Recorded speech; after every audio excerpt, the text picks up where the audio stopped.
We're going to talk some more about Anarthas, because that's the way you get to where you just are happy all the time.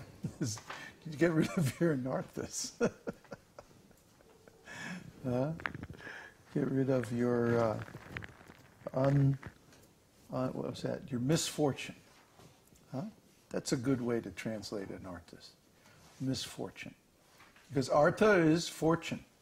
Artha is wealth or fortune.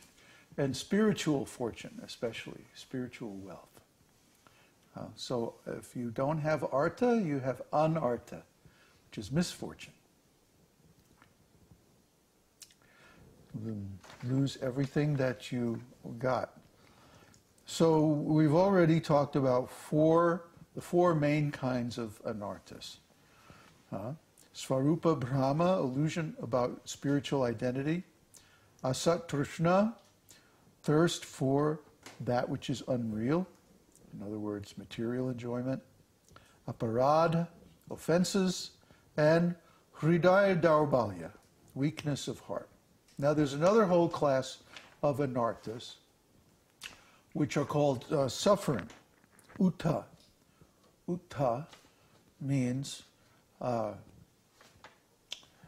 when we get something that we don't want and then we suffer because of it. Now there are different kinds of getting what you don't want. And there are four kinds named here. Dushkriti Uta, suffering arising from past sins. Sukriti Uta, suffering arising from previous pious activities. Aparada Uta, arising from offenses. And Bhakti Uta, arising in relation to bhakti. Now you might say, well, how can past pious activities cause us suffering? And the answer is that Uttha, what it really means, is separation from Krishna.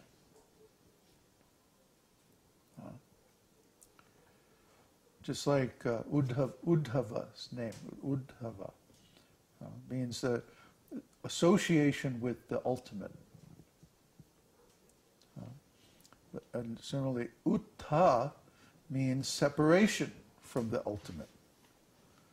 You see? So Uttha is actually the root of all different kinds of suffering. Because when we Jiva souls, we're spiritual entities, and when we're not in association with Krishna, then we're suffering. Because we're not in our constitutional position of service to the Supreme Lord. We're not in our original eternal identity as devotees of the Lord. And we're not performing our original constitutional activities, which is a mode of service that brings us great enjoyment in association with the Lord. So the root of all suffering is separation from the Lord, or material consciousness. See, we've been over this numerous times. This is very fundamental to our whole philosophy. But we have to see how these different anarthas manifest from different forms of suffering. Some of them are due to our past impious activities. For example, because we have some sinful reactions coming from a previous lifetime. In this lifetime, we have to, let's say, for example, take intoxication or have illicit sex life, or otherwise break the principles of devotional service. We're forced to. We can't help ourselves. It just happens. And this is suffering, because anything that is not spiritual enjoyment is suffering. Anything that's not enjoying in association with Krishna is actually suffering from the point of view of pure devotional service. It's uttha. It's separation from the ultimate truth. So we want to be in association with Krishna, but we can't. Prabhupada used to talk about asking people to chant. He would say, chant, chant, chant. And they would say, can't, can't, can't. And then he was kind of joking. And everybody would laugh. And then he would say very seriously, they are cursed by Yamaraj. Cursed by Yamaraj. That means in their previous life they performed so many offensive or sinful activities that in this life they're actually cursed by Yamaraj that they don't get the chance to perform devotional service. Their intelligence is so perverted that they cannot understand the value of chanting the holy name of God. So when they are approached by the devotees and they get the opportunity, they reject it. They don't accept the association of the devotees and they don't accept the process of chanting, which is the dharma for the age of Kali Yuga. So if you reject dharma, it's the same as rejecting the Lord, because that's the path that leads to him. So people who are unfortunate, people who are uttha, who are separated from Krishna by force almost, they can't engage in this process of dharma. Sankirtan yajna. So what about people who have a lot of pious activities? Well, we also see that those people can't engage in devotional service either. If someone has tremendous pious activities in a previous lifetime, then in this lifetime we see that they're very wealthy, very beautiful, very famous, or very knowledgeable. Maybe they have a lot of power, political power, or family wealth, or something like that.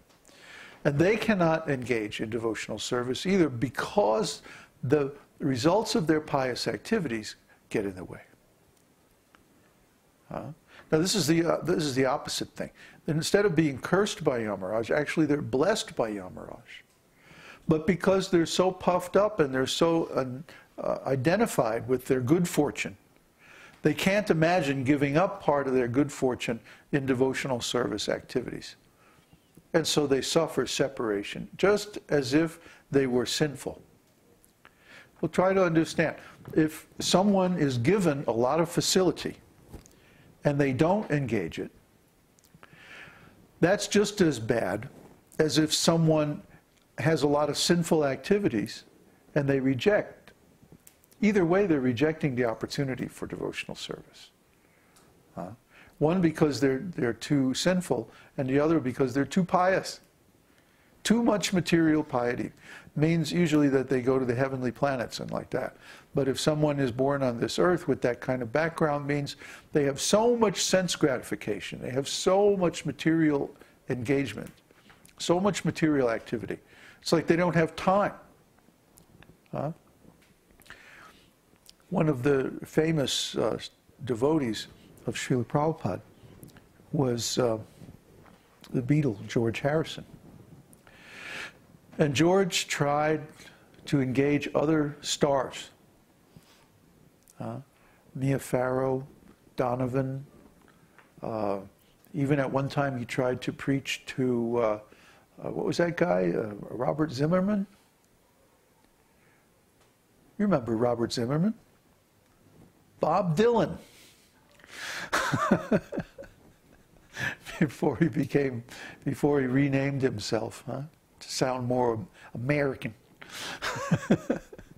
He was Bob Zimmerman.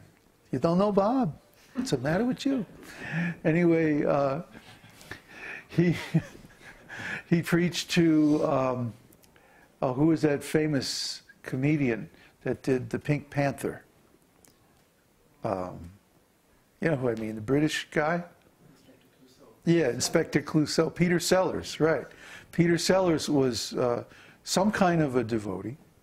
There's a scene in the Pink Panther, Return of the Pink Panther, where he's being chased through this hotel. And he has to climb outside the window, and he goes along the ledge, you know, and then he climbs into the next room's window. And there's a couple in the room. I don't want to get into what they were doing. But there's a shot of Clouseau standing next to the fireplace. And the woman is, you know, in bed with the man, and she screams, "Oh my God!" And there's this really quick shot of Sellers standing by the fireplace, and there's that famous picture of Govinda hanging over the fireplace. And he just goes, "Mine too."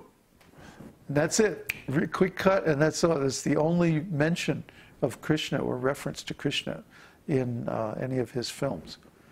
You had to look really fast to see that. But so none of these stars came out publicly about their interest in Krishna consciousness. Why not? Well, I guess they were afraid it would hurt their popularity. If they're identified with such a, small, kind of fringy movement like that. Only George actually stayed with it, and he recorded "My Sweet Lord," which was a tremendous smash hit all over the world, and probably got more people to chant Hare Krishna than all the ISKCON temples put together. So if a person